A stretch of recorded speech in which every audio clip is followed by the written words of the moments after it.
Hello everyone, welcome to O2 exams. मैं हूं सोनम और आज इस वीडियो में हम कंप्लीट करने वाले हैं आरपीएफ कांस्टेबल भर्ती 2025 के लिए। आज के सेशन में जीके जीएस के इंपॉर्टेंट 150 क्वेश्चन कवर करने वाले हैं। तो जितने भी स्टूडेंट आरपीएफ कांस्टेबल भर्ती के लिए प्रिपरेशन कर रहे हैं, आप सभी लोग वीडियो के लास्ट तक बने रहिएगा, क्योंकि आज के सेशन में जीके जीएस के 150 क्वेश्चन सिलेक्टेड और इंपॉर्टेंट लिए गए हैं, जो कि आपके एग्जाम में देखने को जरूर मिलेंगे। तो आप लोग वीडियो के लास्ट तक बने रहिएगा। और अगर आप हमारे चैनल पर नए विजिट किए हैं तो प्लीज़ चैनल सब्सक्राइब करिएगा O2 एग्जाम्स को और बेल आइकन प्रेस कर लीजिएगा, जिससे कि हमारी वीडियो की नोटिफिकेशन आप लोगों तक रेगुलर पहुंचती रहे। आप लोग अपनी कंटिन्यू प्रिपरेशन करते रहिए।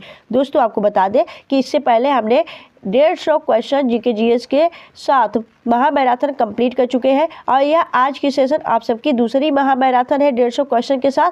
तो आप लोग वीडियो के लास्ट तक बने रहिएगा। अगर आपने पहला महामैराथन का वीडियो नहीं देखा है तो उसे भी देख लीजिएगा, काफ़ी लाभदायक है आपके एग्जाम के लिए। चलिए चलते हैं हम पहले क्वेश्चन की तरफ। पहला क्वेश्चन आपसे यहाँ पे पूछा गया है, आनंद मठ उपन्यास के लेखक हैं।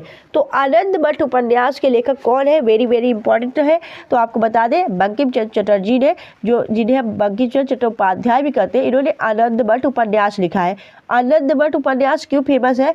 क्योंकि यहीं से आपका भारत का जो राष्ट्रीय गीत है वंदे मातरम, यह आनंद मठ उपन्यास से ही लिया गया है। तो यह वेरी वेरी इंपॉर्टेंट हो जाता है। यहाँ पे हम देखेंगे कि बंकिम चंद्र के द्वारा और भी कौन सी रचनाओं का लेखन किया गया है। तो याद रखना है, आनंद मठ के अलावा इन्होंने देवी चौधरानी, दुर्गेश नंदिनी के लेखक भी हैं आपके बंकिम चंद्र चट्टोपाध्याय, इन्हें आप याद रखिएगा। चलिए नेक्स्ट देखेंगे अगले क्वेश्चन की तरफ। अगला क्वेश्चन आपसे पूछा गया है कि आनंद मठ उपन्यास की कथा वस्तु आधारित है। तो जो यह आनंद मठ उपन्यास लिखा गया है, यह किस कथा वस्तु पर आधारित है? तो याद रखना है, यह सन्यासी विद्रोह पर आधारित है। तो option see the right answer. ऐसे क्वेश्चन आपके आरपीएफ में पूछे जाएंगे, इंपॉर्टेंट क्वेश्चन है। नेक्स्ट देखेंगे अगला क्वेश्चन आपसे पूछा गया है कि शेक्सपियर ऑफ इंडिया के रूप में किसे जाना जाता है, यानी कि भारत का शेक्सपियर किसे कहा जाता है? तो राइट आंसर हो जाएगा कालिदास। कालिदास को भारत का शेक्सपियर कहा जाता है। इनकी काफ़ी रचनाएं वेरी वेरी फेमस है, जैसे कि अभिज्ञान शाकुंतलम, मालविकाग्निमित्रम और मेघदूतम, ये सभी इन्हीं की रचनाएं हैं। अगर हम बात करें तुलसीदास को, तो तुलसीदास ने गीतावली, कवितावली और दोहा आपके जो है रामचरितमानस हुआ, उनकी रचना तुलसीदास ने की थी। ठीक है। और वाल्मीकि की बात करें तो वाल्मीकि ने आपका रामायण जो है उसकी लेखन किया है, महर्षि वाल्मीकि ने। वही रहीम की बात करें तो रहीम की दोहावली सबसे इम्पोर्टेंट हो जाती है इनकी रचना। दोहावली में 1000 दोहों का यह हो जाता है संग्रह, यह आपको याद रखना है। नेक्स्ट देखेंगे हम अगले क्वेश्चन की तरफ।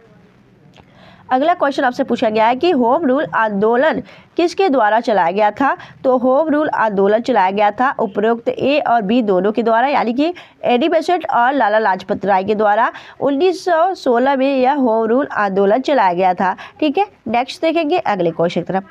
अगला क्वेश्चन आपसे पूछा गया है कि निम्नलिखित में से किसको दीनबंधु कहा जाता है? तो दीनबंधु किसे कहा जाता है? आपका राइट आंसर हो जाएगा Chittaranjan Das, option B the right answer. अगर हम पूछे कि चित्तरंजन दास कौन है, तो याद रखना है यह आपके सुभाष चंद्र बोस के राजनीतिक गुरु थे। याद रखना, जैसे महात्मा गांधी के गोपाल कृष्ण गोखले राजनीतिक गुरु थे, उसी प्रकार चित्तरंजन दास के राजनीतिक गुरु जो थे वह सुभाष चंद्र के राजनीतिक गुरु थे। यह आपको याद रखना है, वेरी वेरी इंपॉर्टेंट। अगर आप पूछे कि A.O. ह्यूम कौन है, तो इन्होंने राष्ट्रीय कांग्रेस पार्टी की स्थापना की थी और याद रखना इन्हें हर्बिट ऑफ शिमला कहा जाता है। नेक्स्ट देखेंगे अगले क्वेश्चन की तरफ। अगला क्वेश्चन आपसे पूछा गया है, अगला क्वेश्चन है कि पुरातत्व स्थल सूर्यकोटदा किस राज्य में स्थित है? राइट आंसर हो जाएगा यह सूर्यकोटदा एक पुरातत्व स्थल है और याद रखना है यह आपके गुजरात राज्य के कच्छ जिले में स्थित है। यह पुरातात्विक स्थल, यह एक सिंधु घाटी सभ्यता से जुड़ा हुआ है और इसकी खोज राखल दास बनर्जी ने, यहाँ पे याद रखना है जगपति जोशी ने इसकी खोज की थी 1964 में। यह आपको याद रखना है। ठीक है। नेक्स्ट देखेंगे अगले क्वेश्चन की तरफ। अगला क्वेश्चन पूछा गया कि राष्ट्रगान गाने की अवधि है। तो राष्ट्रगान गाने की जो पूर्ण रूप से अवधि है वह तो आपका 52 सेकेंड है। ठीक है। अगर आप संक्षिप्त में गाते हैं तो संक्षिप्त में इसकी जो टाइम है वह आपका 20 सेकेंड में हो जाएगा, लेकिन यह राष्ट्रगाने की जो पूर्ण रूप से अवधि है यह 52 सेकेंड में आपका राष्ट्रगान गाया जाता है, जनगण मनगण अधिनायक जो है। ठीक है। यह आपको याद रखना है। नेक्स्ट देखेंगे अगले क्वेश्चन की तरफ। अगला क्वेश्चन पूछा गया कि डैश समिति भारत में चुनाव सुधारकों से संबंधित है। तो चुनाव सुधारकों से संबंधित कौन सी समिति है, तो यहाँ पे याद रखना है आपको इंद्रजीत गुप्ता समिति। इंद्रजीत गुप्ता समिति जो थी यह चुनाव सुधारकों से संबंधित थी। वही अगर बोला जाए कि बलवंत राय मेहता संबंधित किससे था, तो बलवंत राय मेहता जो समिति थी वह पंचायत से संबंधित थी, ठीक है, न कि चुनाव की, पंचायत से संबंधित थी। वही कोठारी जो समिति थी यह आपके शिक्षा के उद्देश्य से चलाई गई समिति थी, या शिक्षा के लिए चलाई गई है, ठीक है। तो यह आपका राइट आंसर हो जाएगा ऑप्शन ए। अगला क्वेश्चन पूछा गया कि दक्षिण भारत में सैन्य अभियान शुरू करने वाला दिल्ली सल्तनत का पहला सुल्तान कौन था।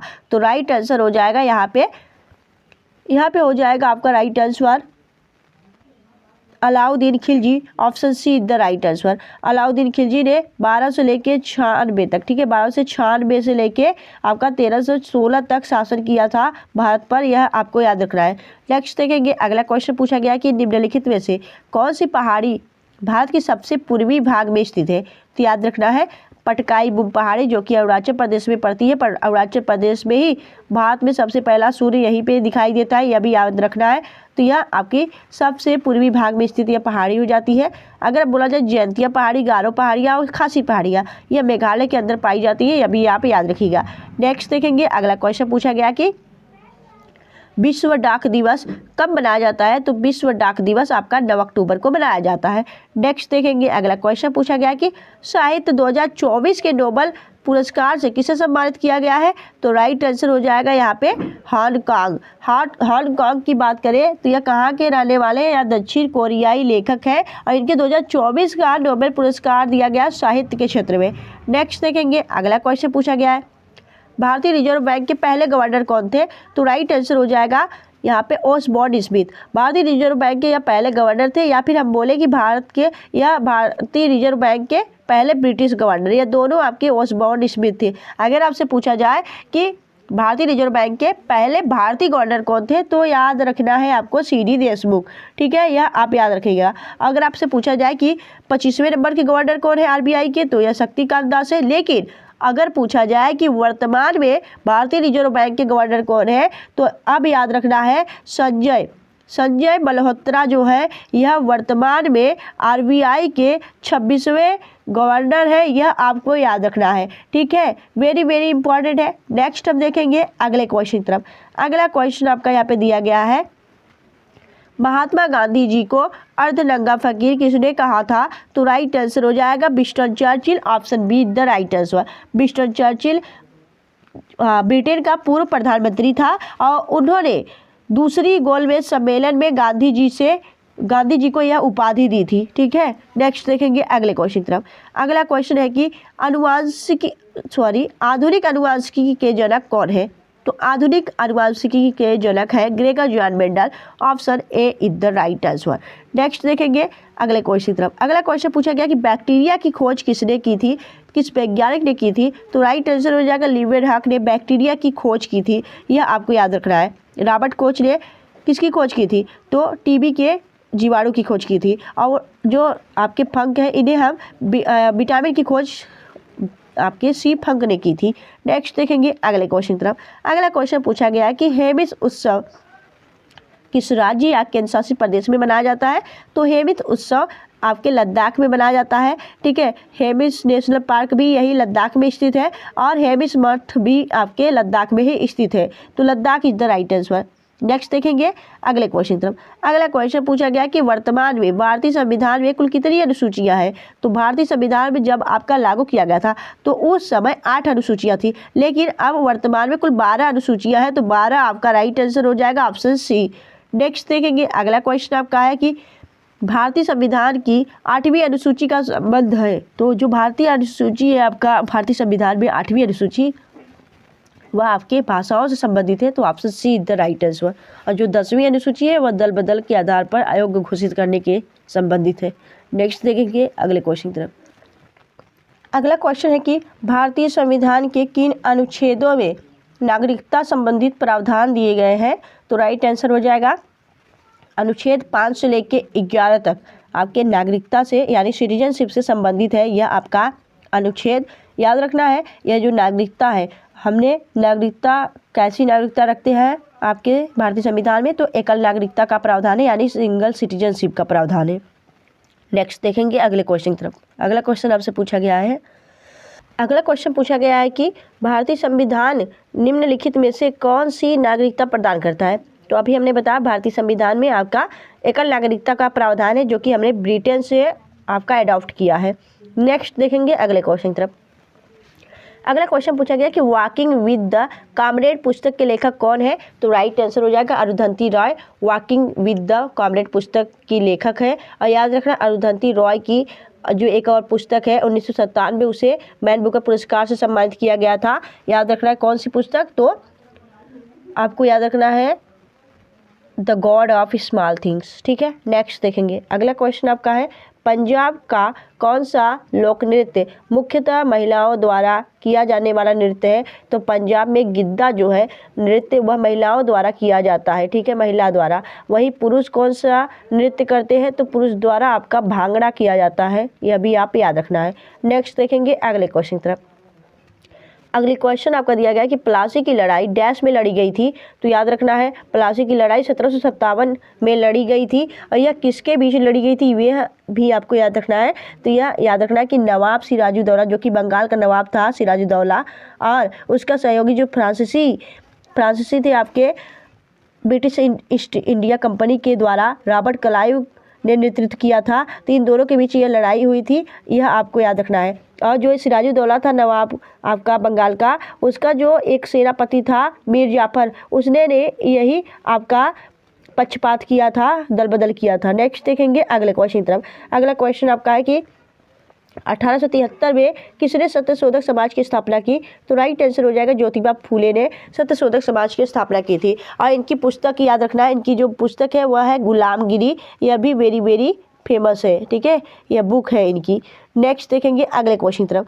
अगला क्वेश्चन पूछा गया कि परमार वंश के राजा चंद्रगुप्त विक्रमादित्य ने कौन सी संमत चलाई थी। तो चंद्रगुप्त विक्रमादित्य, जिन्होंने विक्रमादित्य की उपाधि धारण की थी, चंद्रगुप्त द्वितीय जो था, उन्होंने आपका विक्रम संवत चलाया था। Option A is the right answer. वहीं अगर आपसे पूछा जाए यह शक संवत किसने चलाया था, तो शक संवत जो था यह आपके हर्षवर्धन नहीं, कुषाण वंश का जो शासक था आपका कनिष्क ने यह शक संवत चलाया था, यह आपको याद रखना है। ठीक है, अगर बोला जाए हिजरी संवत किसने चलाया था, तो हिजरी संवत जो है यह आपका जो है अल्पसंख्यक लोग, आपके हिजरी संवत जो है यह मुसलमानों में चलता है। ठीक है, नेक्स्ट देखेंगे अगले क्वेश्चन की तरफ। अगला क्वेश्चन आपका यहाँ पे दिया गया है, निम्नलिखित व्यक्तियों में से कौन भारतीय शास्त्रीय नृत्य का प्रतिपादन है। तो राइट आंसर हो जाएगा रानी कामा, जो है यह एक भारतीय नृत्यांगना है, भारतीय शास्त्रीय नृत्यांगना है, और यह कथक नृत्यांगना है, यह भी आप याद रखना है। ठीक है, तो आपका यहाँ पे राइट आंसर हो जाएगा ऑप्शन सी। नेक्स्ट हम देखेंगे अगले क्वेश्चन की तरफ। अगला क्वेश्चन पूछा गया कि तयम जो है निम्नलिखित में से किस राज्य का एक लोकप्रिय नृत्य है। तो याद रखना है केरल के अंदर किया जाने वाला नृत्य है, Kerala is the right answer. Next देखेंगे अगला क्वेश्चन पूछा गया कि महावीर जयंती डैश महीने में मनाई जाती है। तो महावीर जयंती जो है यह आपके मार्च से अप्रैल के बीच में आपकी मनाई जाती है महावीर जयंती। ठीक है, यह आपको याद रखना है। ठीक है, यह स्वामी महावीर जयंती आपके मार्च और अप्रैल के महीने में ही मनाई जाती है। आपसे एग्जाम में ऐसा क्वेश्चन पूछा भी गया है। नेक्स्ट देखेंगे कि ज्योतिपुंज किसके द्वारा लिखी गई पुस्तक है। तो माननीय नरेंद्र मोदी जी के द्वारा यह ज्योतिपुंज पुस्तक लिखी गई है। अगर आपसे यही पूछा जाए कि एशिया का ज्योतिपुंज किसे कहा जाता है, यानी यहाँ पे लाइट ऑफ एशिया किसे कहा जाता है, तो राइट आंसर हो जाएगा आपका गौतम बुद्ध। गौतम बुद्ध को क्या कहा जाता है, गौतम बुद्ध को कहा जाता है भारत का ज्योतिपुंज। ठीक है, नेक्स्ट देखेंगे एशिया का ज्योतिपुंज। नेक्स्ट देखेंगे अगला क्वेश्चन आपका है कि अगला है कि निम्नलिखित में से कौन हॉकी खिलाड़ी नहीं है। तो राइट आंसर हो जाएगा मनु भाकर हॉकी खिलाड़ी नहीं है, बाकी इनमें से सभी हॉकी खिलाड़ी हैं। मनु भाकर जो है शूटिंग प्लेयर है। अगला क्वेश्चन है कि नेताजी सुभाष चंद्र राष्ट्रीय खेल संस्थान निम्नलिखित में से किस शहर में स्थित है। तो राइट आंसर हो जाएगा यह पटियाला पंजाब में स्थित है। Option B is the right answer. अगला क्वेश्चन पूछा गया कि कैप्टन रूप सिंह स्टेडियम निम्नलिखित में से किस शहर में स्थित है। तो यह ग्वालियर मध्य प्रदेश के अंदर है। Option C is the right answer. अगला क्वेश्चन पूछा गया सुल्तान जौहर कप किस खेल से संबंधित है? तो यह सुल्तान जौहर कप जो है यह आपके हॉकी से संबंधित हो जाता है। Option B the right answer. ठीक है, नेक्स्ट देखेंगे हम अगले क्वेश्चन की तरफ। अगला क्वेश्चन आपसे पूछा गया है कि 2011 की जनगणना के अनुसार भारत में निम्नलिखित में से किस राज्य का जनसंख्या घनत्व तो सबसे कम है? तो राइट आंसर हो जाएगा अरुणाचल प्रदेश में सबसे ज़्यादा आपका कम जनसंख्या घनत्व है। वही सबसे ज़्यादा कहाँ पे है? तो बिहार में सबसे ज़्यादा आपका जनसंख्या घनत्व है। नेक्स्ट देखेंगे अगले क्वेश्चन की तरफ। अगला क्वेश्चन पूछा गया कि केलुचरण महापात्र का संबंध किस शास्त्रीय नृत्य शैली से था? तो राइट आंसर हो जाएगा यह आपके उड़ीसी से संबंधित थे। ठीक है, उड़ीसी आपका राइट आंसर हो जाएगा। नेक्स्ट देखेंगे अगला क्वेश्चन आपसे पूछा गया है कि जानकी प्रसाद कथक के किस घराने से संबंधित है? तो राइट आंसर हो जाएगा यह आपके बनारस घराने से संबंधित है। तो बनारस घराना is the right answer. Next देखेंगे अगला क्वेश्चन पूछा गया कि शास्त्रीय गायिका गिरिजा देवी हिंदुस्तानी शास्त्रीय संगीत की किस विधा में परंपरागत है? तो याद रखना है यह आपकी जो गिरिजा देवी है वह ठुमरी गायिका थी। Option see the right answer. और कई बार एग्जाम में पूछा गया क्वेश्चन है और यह याद रखना है कि यह बनारस घराने से ही ताल्लुक़ रखती है। नेक्स्ट देखेंगे अगले क्वेश्चन की तरफ। अगला क्वेश्चन आपसे पूछा गया है कि निम्नलिखित में से कौन सा त्यौहार कार्तिक महीना के अमावस्या के दिन मनाया जाता है? तो राइट आंसर हो जाएगा दीपावली। ठीक है, नेक्स्ट देखेंगे अगला क्वेश्चन पूछा गया है कि वह कौन सी दो भाषाएं हैं जिनमें अशोक कंधार द्विभाषी शिलालेख है? तो राइट आंसर हो जाएगा ग्रीक और आरामी लेखक में लिखा गया है यह आपका अशोक कंधार द्विभाषी शिलालेख। Option B the right answer.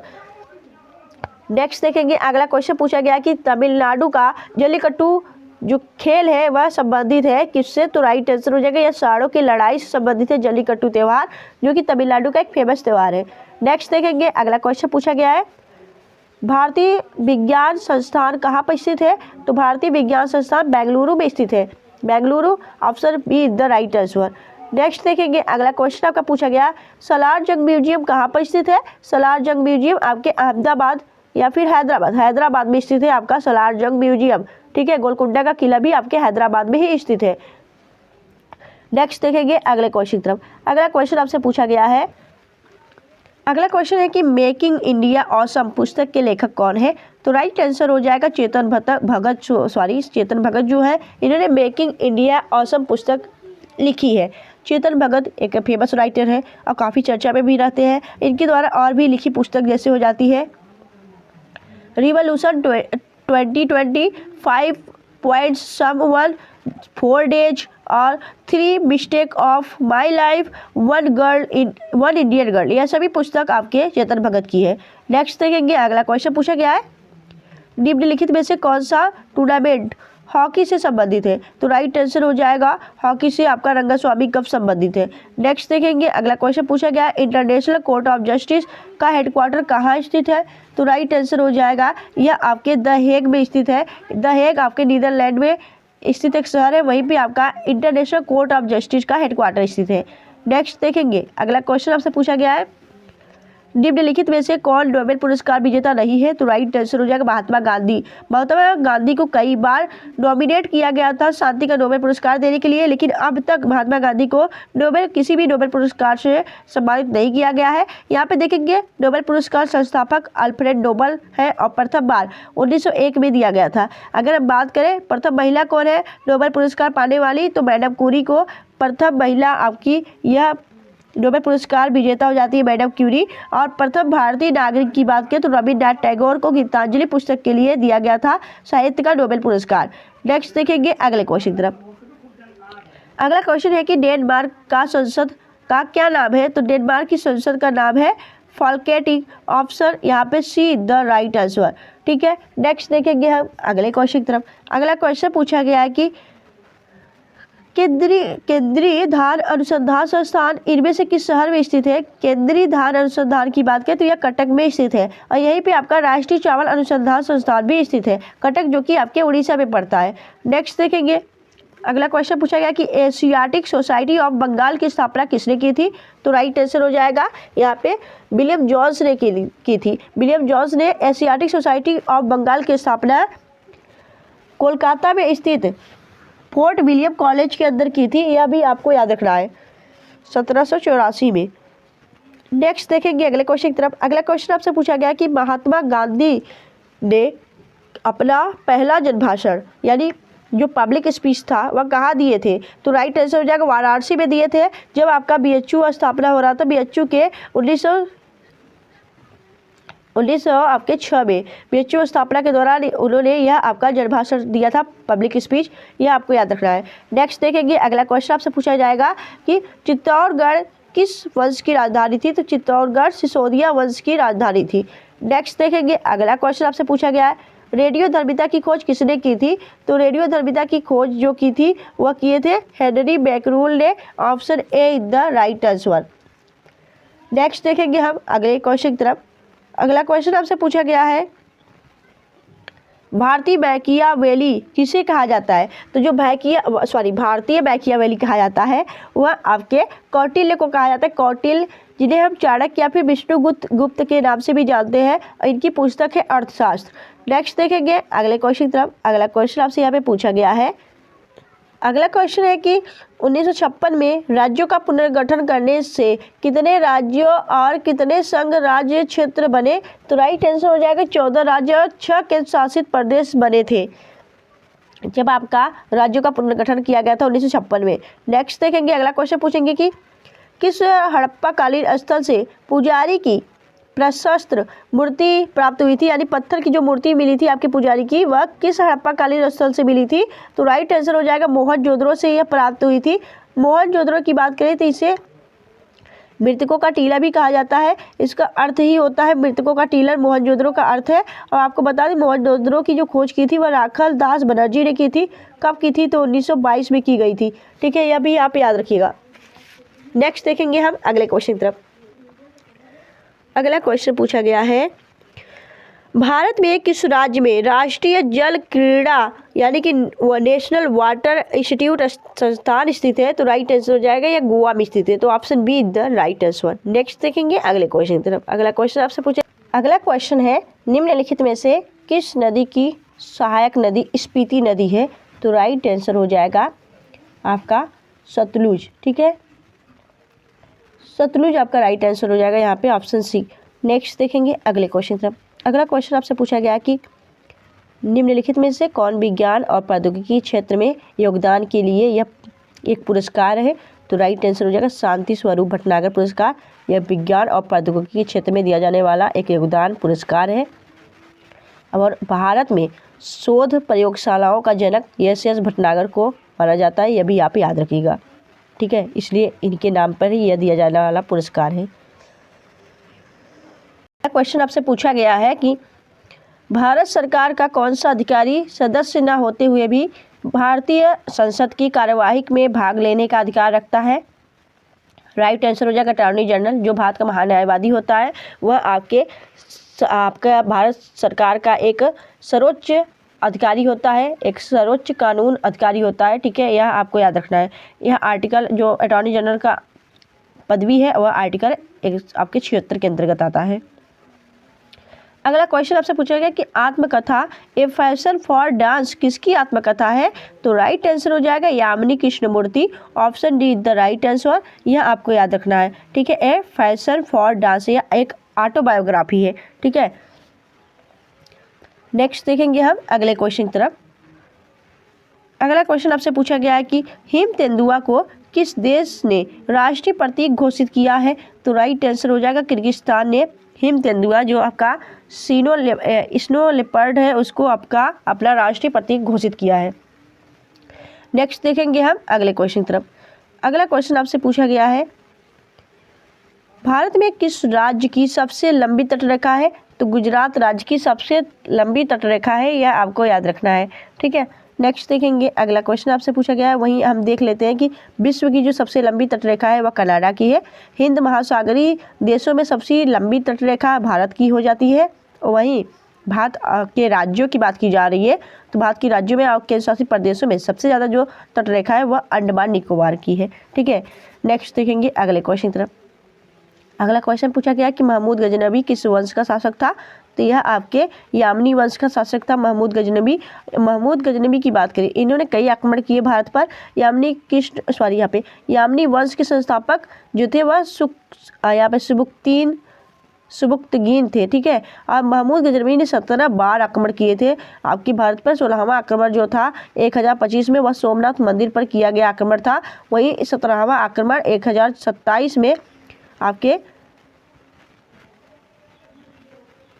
जाटों पर किया गया था। नेक्स्ट देखेंगे अगले क्वेश्चन की तरफ। अगला क्वेश्चन आपसे पूछा गया कि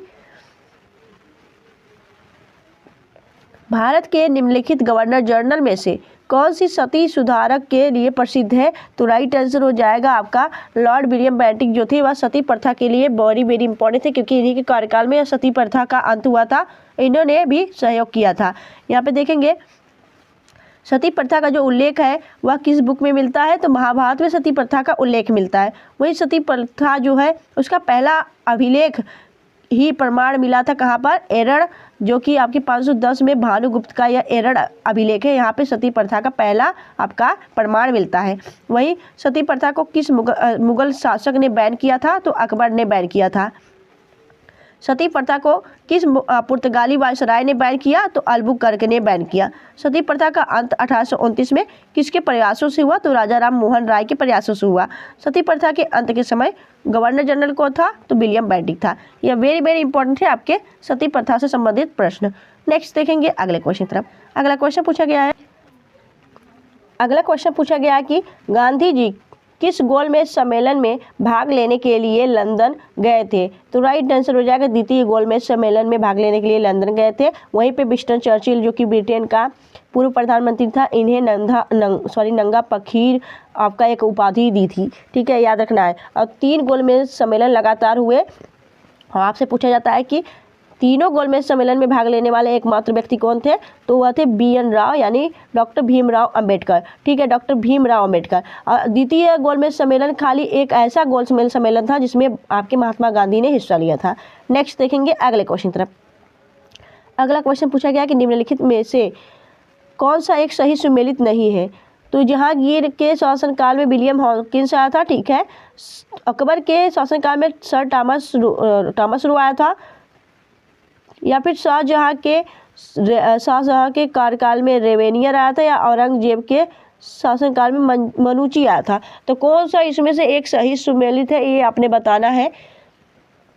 तो राइट आंसर हो जाएगा यहाँ पे अकबर, ठीक है। अकबर के शासनकाल में सर टॉमस रो नहीं आया था, तो यही आपका सही सुमेलित नहीं है, बाकी अपनी जगह सब सही है। नेक्स्ट देखेंगे अगला क्वेश्चन पूछा गया है, निम्नलिखित में से किसने अकबर की जीवन कथा लिखी थी? तो अबुल फजल ने लिखी थी। आईने अकबरी और अकबरनामा या दोनों ऑटोबायोग्राफी आपके अबुल फजल ने लिखी थी। नेक्स्ट देखेंगे अगला क्वेश्चन आपसे पूछा गया कि मुगल काल की राजभाषा कौन सी थी? तो फारसी थी, ठीक है, यहाँ पे याद रखना है। गुप्त काल का राजभाषा था संस्कृत, संगम काल की राजभाषा थी तमिल, और दिल्ली सल्तनत और मुगल की राजभाषा थी फारसी। विजयनगर जो था वहाँ की जो राजभाषा थी तेलुगु, और बहमनी साम्राज्य की राजभाषा थी मराठी। तो यह सभी आपको याद रखना है। नेक्स्ट देखेंगे अगले क्वेश्चन की तरफ। अगला क्वेश्चन आपसे पूछा गया कि भारत के किस स्थल की खुदाई से लौह धातु के प्रचलन की प्राचीनतम प्रमाण मिले थे? तो अतरंजी खेड़ा से मिला था। Option A the right answer. Next देखेंगे पृथ्वी की सतह से दूसरा सबसे प्रचुर तत्व कौन सा है? तो राइट आंसर हो जाएगा आपका सिलिकॉन। पृथ्वी की सतह पर पहला आपका दूसरा प्रचुर तत्व है, वहीं ऑक्सीजन पहला प्रचुर तत्व है। नेक्स्ट देखेंगे अगले क्वेश्चन तरफ। अगला पूछा गया कि चित्रकला की निम्नलिखित में से कौन सी शैली महाराष्ट्र से है? तो याद रखना है महाराष्ट्र की चित्रकला की जो शैली है वह वर्ली शैली है, वर्ली आपका पेंटिंग। नेक्स्ट देखेंगे मधुबनी आपके बिहार में है, ठीक है, यहाँ पे हम देखेंगे। तो यहाँ पे पश्चिम बंगाल की जो चित्रकला की शैली है वह कालीघाट है। उड़ीसा की चित्रकला की शैली पट्टचित्र है। आंध्र प्रदेश की जो चित्रकला की शैली है वह कलमकारी है, और तमिलनाडु का तंजौर चित्रकला है, और गुजरात का चित्रकला जो है वह पिथौरा है। हिमाचल प्रदेश में जो है कागड़ा चलता है, और राजस्थान में फड़, और मध्य प्रदेश में बाघ चित्रकला की एक शैली है। नेक्स्ट देखेंगे अगले क्वेश्चन तरफ। पृथ्वी के आकार से छोटा ग्रह है, तो याद रखना है शुक्र और मंगल, ठीक है। नेक्स्ट देखेंगे अगला क्वेश्चन आपसे पूछा गया है कोशिका का ऊर्जा ग्रह यानी कि पावर हाउस ऑफ ठीक है। पावर हाउस किसे कहा जाता है, power house of the cell, तो राइट आंसर हो जाएगा माइटोकॉन्ड्रिया को कहा जाता है, जो कि एक जूती की आकार की होती है। यहाँ पे देखेंगे हम तो जैसे और भी क्वेश्चन पूछा जाता है आपका, कोशिका का ट्रैफिक पुलिस किसे कहा जाता है, तो गाजी को कहा जाता है। प्रोटीन की फैक्ट्री किसे कहा जाता है, वह राइबोसोम को कहा जाता है। कोशिका का नियंत्रक कौन करता है या केंद्रक करता है, कोशिका का रसोई घर आपका क्लोरोप्लास्ट है, ठीक है। और आत्मघाती थैली यानी सुसाइड बैग ऑफ सेल वह लाइसोसोम को कहा जाता है। यह वेरी वेरी इंपॉर्टेंट है, इसे आप स्क्रीनशॉट ले लीजिएगा, ऐसे क्वेश्चन आपसे पूछे जाते हैं एग्जाम में, ठीक है। नेक्स्ट देखेंगे अगले क्वेश्चन की तरफ। अगला क्वेश्चन आपसे पूछा गया, अंतर्राष्ट्रीय शांति दिवस प्रतिवर्ष कब मनाया जाता है, तो राइट आंसर हो जाएगा 21 सितंबर को आपका अंतर्राष्ट्रीय शांति दिवस मनाया जाता है, इंटरनेशनल पीस डे। नेक्स्ट देखेंगे अगले क्वेश्चन की तरफ। अगला क्वेश्चन पूछा गया है, अगला क्वेश्चन है कि वैश्विक शांति सूचकांक 2024 में भारत की रैंक क्या है, तो राइट आंसर हो जाएगा आपका 116 रैंक है आपके वैश्विक शांति सूचकांक में भारत की रैंक। अगला क्वेश्चन आपसे पूछा गया, निम्नलिखित में से कौन मेघालय पठार का भाग नहीं है, तो राइट आंसर हो जाएगा आपका पलामू। पलामू आपके छत्तीसगढ़ के, झारखंड के अलावा सारी यहाँ पे यह गारो खासी जयंत के जो है यह तो आपके मेघालय पठार का भाग है, ठीक है, मेघालय में पाई जाती है, लेकिन पलामू नहीं पाई जाती, पलामू आपके छत्तीसगढ़ में पाई जाती है या फिर झारखंड में। नेक्स्ट देखेंगे अगले क्वेश्चन की तरफ। राष्ट्रीय ध्वज को कब अपनाया गया था, तो राष्ट्रीय ध्वज को 22 जुलाई 1947 को अपनाया गया था। आइए जानते हैं राष्ट्रीय ध्वज के बारे में, तो डिजाइन किए थे पिंगली वकैया और पहली बार फहराया गया था 31 दिसंबर 1929 में लाहौर रावी नदी के किनारे, पंडित जवाहरलाल नेहरू ने इसे फहराया था। नेक्स्ट देखेंगे अगला क्वेश्चन पूछा गया कि राष्ट्रीय प्रौद्योगिकी दिवस कब मनाया जाता है, तो राष्ट्रीय प्रौद्योगिकी दिवस मनाया जाता है आपका यहाँ पे 11 मई को मनाया जाता है। वहीं 18 अप्रैल को आपका विश्व विरासत दिवस मनाया जाता है, यह भी आप याद रखिएगा। नेक्स्ट देखेंगे अगला क्वेश्चन पूछा गया, भारत में चिश्ती संप्रदाय के संस्थापक किसने की थी, तो भारत में चिश्ती संप्रदाय की जो स्थापना थी वह ख्वाजा निजामुद्दीन औलिया नहीं, यहाँ पे हो जाएगा ख्वाजा सलीम चिश्ती ने की थी या फिर ख्वाजा कुतुबुद्दीन बख्तियार खिलजी ने की थी। कौन किए थे, तो यहाँ पे आपका थोड़ा डाउट है तो याद रखना है, यहाँ पे इसके जो चिश्ती संप्रदाय के संस्थापक है वह कौन थे, तो यहाँ पे आपका राइट आंसर हो जाएगा Khwaja Nizamuddin Auliya, option B the right answer, ठीक है। नेक्स्ट देखेंगे अगले क्वेश्चन की तरफ। अगला क्वेश्चन आपसे पूछा गया है, सर्वेंट्स ऑफ इंडिया सोसाइटी की स्थापना का श्रेय किसे दिया गया है था, तो याद रखना है गोपाल कृष्ण गोखले, जो कि महात्मा गांधी जी के राजनीतिक गुरु थे। नेक्स्ट देखेंगे अगला क्वेश्चन पूछा गया है, वेटिंग फॉर ए वीजा निम्नलिखित में से किस व्यक्ति की आत्मकथा है, तो वेटिंग फॉर ए वीजा यह डॉक्टर भीमराव अम्बेडकर की एक आत्मकथा है, ऑटोबायोग्राफी। अगला क्वेश्चन पूछा गया है, कंदियन नृत्य डैश में प्रचलित एक सामान्य नृत्य है, तो यह श्रीलंका में प्रचलित है कंदियन नृत्य। नेक्स्ट देखेंगे अगला क्वेश्चन पूछा गया है, किस दिन को अंतर्राष्ट्रीय चाय दिवस के रूप में मनाया जाता है, तो राइट आंसर हो जाएगा यहाँ पे अंतर्राष्ट्रीय चाय दिवस, ठीक है। चाय के सभी शौकीन हैं तो इन्हें थोड़ा याद भी रखा करिए आप लोग। तो चाय का जो अंतर्राष्ट्रीय चाय दिवस है वह किस दिन सेलिब्रेट किया जाता है, तो 21 मई आपका राइट आंसर हो जाएगा। 1 मई को तो आपका अंतर्राष्ट्रीय मजदूर दिवस मनाया जाता है। नेक्स्ट देखेंगे अगला क्वेश्चन पूछा गया, तापी नदी का उद्गम डैश से होता है, तो यह आपके सतपुड़ा की पहाड़ी से होता है तापी नदी का उद्गम, यह आपको याद रखना है। वहीं अरावली पर्वत से किसका उद्गम होता है, तो लूनी का आपका अरावली पर्वत से उद्गम होता है, यह भी आप याद रखिएगा, ठीक है। नेक्स्ट देखेंगे अगले क्वेश्चन तरफ। टावर ऑफ विक्ट्री विजय स्तंभ डैश में स्थित है, तो टावर ऑफ विक्ट्री विजय स्तंभ जो है यह आपके राजस्थान में स्थित है। याद रखना है कि जो विजय स्तंभ है यह चित्तौड़गढ़ के किले में स्थापित किया गया है और अलाउद्दीन खिलजी के विजय पर यह आपके राणा कुंभा ने बनवाया था। नेक्स्ट देखेंगे अगले क्वेश्चन तरफ। राष्ट्रपति को अध्यादेश जारी करने की शक्ति प्रदान है, तो आपका आर्टिकल 123 में अनुच्छेद 123 option D the right answer. अगला क्वेश्चन पूछा गया है, भारत में राष्ट्रपति चुनाव लड़ने वाली पहली महिला उम्मीदवार का नाम था प्रतिभा पाटिल और यह पहली राष्ट्रपति है, महिला राष्ट्रपति आपके भारत के अंदर, ठीक है। नेक्स्ट देखेंगे अगला क्वेश्चन आपसे पूछा गया, मौलिक अधिकार को कौन निलंबित कर सकता है, तो राइट आंसर हो जाएगा आपके राष्ट्रपति महोदया जो है वो मौलिक अधिकार को आपका निलंबित कर सकती हैं। नेक्स्ट देखेंगे अगला क्वेश्चन पूछा गया है, राष्ट्रपति को अध्यादेश जारी करने की शक्ति कौन से आर्टिकल के अंतर्गत आता है, तो 123 आपका राइट आंसर हो जाएगा। अगला क्वेश्चन पूछा गया, गारो खासी जयंतियाँ जो पहाड़ी है या फिर गारो जनजाति निम्नलिखित में से किस स्थान पर नहीं पाई जाती है, तो यह आपके गारो जो जनजाति है वह मणिपुर में नहीं पाई जाती, बाकी असम, मेघालय, मिजोरम इन सभी के अंदर पाई जाती है। जारवा जनजाति निम्नलिखित में से किस राज्य में पाई जाती है? तो ये अरुणाचल प्रदेश में पाई जाती है आपका जारवा जनजाति। नहीं, अंडमान में पाई जाती है। अंडमान, जो कि अंडमान निकोबार में आपका जारवा जनजाति पाई जाती है। अगला क्वेश्चन आपसे पूछा गया, हिमालय कितने भारतीय राज्यों से होकर गुजरता है? वेरी वेरी इंपॉर्टेंट है। तो यह 13 राज्यों से होकर गुजरता है। 13 राज्य और केंद्रशासित प्रदेशों से होकर यह आपका हिमालय भारतीय राज्यों में गुजरता है। अगला क्वेश्चन पूछा गया, राजघाट बांध किस नदी पर स्थित है? तो यह बेतवा नदी पर स्थित है। राजघाट बांध जो है बेतवा नदी पर आपकी यूपी और एमपी के बॉर्डर पर स्थित है। नेक्स्ट देखेंगे, अगला क्वेश्चन पूछा गया, उकाई बांध डैश में स्थित है? तो उकाई बांध जो है यह आपके कहाँ पे स्थित है? उकाई डैम तो गुजरात में स्थित है। Gujarat is the right answer. निम्नलिखित में से केरल का प्रसिद्ध शास्त्रीय नृत्य है? तो याद रखना उपयुक्त दोनों, यानी मोहिनीअट्टम और कथकली, ये दोनों केरल का प्रसिद्ध शास्त्रीय नृत्य है। हीमोफीलिया एक बीमारी है, वंशानुगत, option A is the right answer, यानी कि यह जेनेटिक डिजीज है।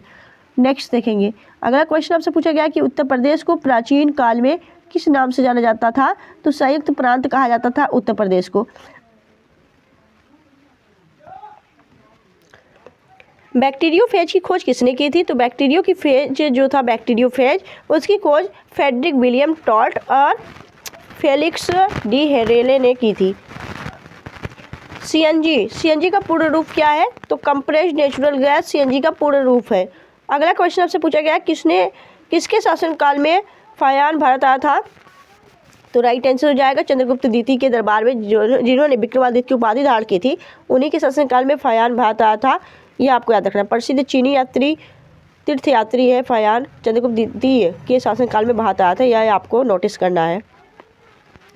क्वेश्चन पूछा गया, किस राज्य में जनवरी 2022 में 8वां कचाई नींबू महोत्सव आयोजित किया गया था? तो यह मणिपुर के अंदर किया गया था। Option B is the right answer. अगला क्वेश्चन है कि राष्ट्रीय युवा महोत्सव 2023 कहाँ आयोजित किया गया था? तो याद रखना है यह आपके कर्नाटक के अंदर आयोजित किया गया था राष्ट्रीय युवा महोत्सव। नेक्स्ट देखेंगे, अगला क्वेश्चन पूछा गया कि कौन सा त्यौहार तिब्बती नववर्ष की शुरुआत का प्रतीक है? तो राइट आंसर हो जाएगा साका दावा। यह तिब्बती नववर्ष का एक शुरुआत का प्रतीक है, जैसे कि महाराष्ट्र में गुड़ी पाड़वा मनाया जाता है। भारत के संविधान सभा का विचार सर्वप्रथम किसने दिया था? तो राइट आंसर हो जाएगा M N. Roy. Option C is the right answer. अगला क्वेश्चन पूछा गया है कि कुछ मामलों में दोनों सदनों की संयुक्त बैठक होती है, यह किस अनुच्छेद से संबंधित है? तो राइट आंसर हो जाएगा आर्टिकल 108 में संयुक्त बैठक का प्रावधान है। और संयुक्त बैठक कौन बुला सकता है? ओनली आपका राष्ट्रपति। भारतीय संविधान में समवर्ती सूची की अवधारणा किस संविधान से ली गई है? तो राइट आंसर हो जाएगा आपके ऑस्ट्रेलिया से ली गई है। भारतीय संविधान के अनुच्छेद 19 से 22 तक किस मौलिक अधिकार से संबंधित है? तो राइट आंसर हो जाएगा स्वतंत्रता के मौलिक अधिकार से संबंधित है। अगला क्वेश्चन पूछा गया, निम्न में से कौन सा सही सुमेलित नहीं है? तो राइट आंसर हो जाएगा आपका 352 में आर्टिकल में आपका राष्ट्रीय पातकाल ठीक है, 315 में यूपीएससी, 153 में आपका राष्ट्रपति और 161 में सरकार नहीं, यहाँ पे 153 में राष्ट्रपति नहीं, बाकी आपके आर्टिकल 52 में आपके राष्ट्रपति का प्रावधान है। जिला प्रशासन में तहसीलदार का मुख्य कार्य है? तो जिला प्रशासन में तहसीलदार का मुख्य कार्य है आपका भूमि राजस्व। नेक्स्ट देखेंगे, अगला क्वेश्चन पूछा गया है 1965 में भारत पाक युद्ध के दौरान भारत के प्रधानमंत्री कौन थे? तो याद रखना है लाल बहादुर शास्त्री। नेक्स्ट देखेंगे, अगला क्वेश्चन पूछा गया कि भारत के राष्ट्रपति के किस अनुच्छेद के तहत संघ की कार्यकारी शक्ति राष्ट्रपति में निहित है? तो आपका आर्टिकल 153 के अंतर्गत, ठीक है। अगला क्वेश्चन आपसे पूछा गया कि सिपाही विद्रोह के दौरान भारत का गवर्नर कौन था? तो लॉर्ड कैनिंग था। नेक्स्ट देखेंगे, अगला क्वेश्चन पूछा गया अखिल भारतीय हरिजन संघ की स्थापना कहाँ हुई थी और कब हुई थी? तो यह 1932 में हुई थी, पुणे के एरोदरा जेल में, और इसकी जो स्थापना किए थे वह महात्मा गांधी ने किए थे, ठीक है। नेक्स्ट देखेंगे, अगला क्वेश्चन पूछा गया कि ब्रिटिश भारत के किस प्रांत में राजस्व एकत्रित करने की रैयतवाड़ी प्रणाली लागू की गई थी? तो याद रखना है दक्षिण भारत के अंदर। जमींदारी प्रथा की शुरुआत लॉर्ड कॉर्नवालिस ने की थी 1793 ईस्वी में। और रैयतवाड़ी व्यवस्था की शुरुआत सर टॉमस मुनरो ने की थी 1820 में। और यहाँ पे महलवाड़ी जो प्रथा थी इसकी शुरुआत भारत में 1822 में होल्ट मैकेंजी ने की थी। और इसके बाद 1833 में विलियम बेंटिंग ने इसमें सुधार किया था। ये सभी याद रखना है। किसने 1873 में सत्यशोधक समाज की स्थापना की थी? तो ज्योतिबा फुले ने की थी और इन्होंने गुलामगिरी पुस्तक भी लिखी है। अगला क्वेश्चन पूछा गया कि भारतीय राष्ट्रीय कांग्रेस का नामकरण किसने किया था? तो याद रखना, भारतीय राष्ट्रीय कांग्रेस के जो नामकरण किए थे वह दादा भाई नौरोजी ने किए थे। याद रखना है, दादा भाई नौरोजी, जिन्हें हम grand old man of India कहते हैं। निम्नलिखित में से कौन लगता है 6 वर्षों तक भारतीय राष्ट्रीय कांग्रेस के प्रेसिडेंट है? तो राइट आंसर हो जाएगा, लगातार 6 वर्षों तक भारतीय राष्ट्रीय कांग्रेस के प्रेसिडेंट यानी अध्यक्ष थे आपके अबुल कलाम आज़ाद। अगला क्वेश्चन पूछा गया कि भारत पर शासन करने वाला पहला मुस्लिम वंश का शासक कौन था? तो राइट आंसर हो जाएगा यहाँ पे गुलाम वंश, option A is the right answer. अगला क्वेश्चन पूछा गया कि भारत का पहला मुगल सम्राट कौन था? तो पहला जो मुगल सम्राट था वह थे आपके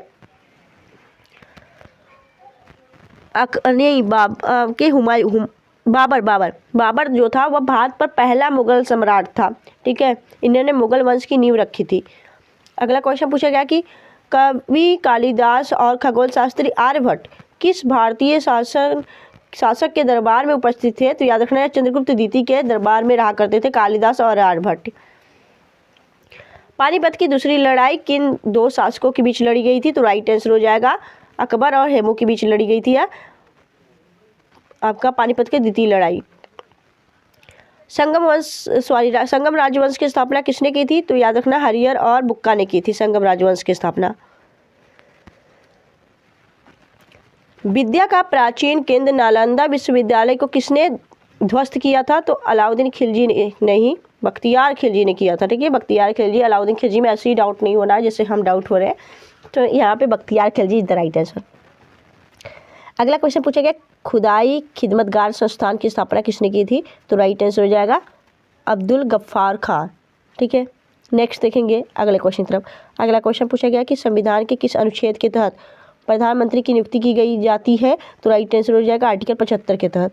नेक्स्ट देखेंगे अगला क्वेश्चन पूछा गया सरदार सरोवर सिंह समिति की सिफारिश पर भारतीय संविधान में क्या जोड़ा गया था? तो राइट आंसर हो जाएगा मौलिक कर्तव्य जोड़ा गया था 4A के अंतर्गत। ठीक है, मौलिक कर्तव्य वर्तमान में 11 मौलिक कर्तव्य है। अल्बानिया की राजधानी क्या है? तो अल्बानिया की राजधानी तिराना हो जाती है।